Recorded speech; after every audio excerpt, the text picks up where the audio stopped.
শিলিগুড়ি থেকে গাড়ি চুরির অভিযোগে মালদা থেকে গ্রেপ্তার ৩ দুষ্কৃতী। ধৃতদের নাম আইহান সরফরাজ, মাসুদ আলম ও শামীম আক্তার।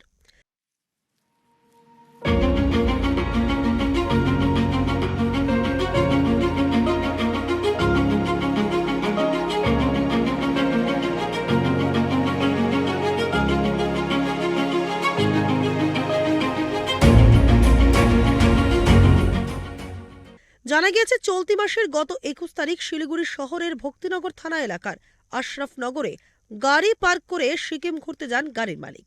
এরপর ওই ব্যক্তি সিকিম থেকে রবিবার ফিরে এসে দেখেন তার গাড়িটি উধাও।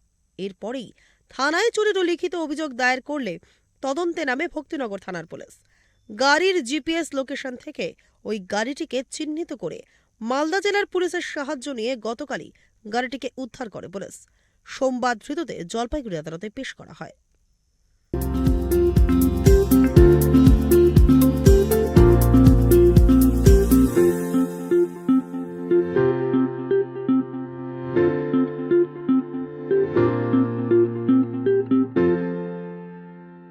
For queries, call +91 9733 99970.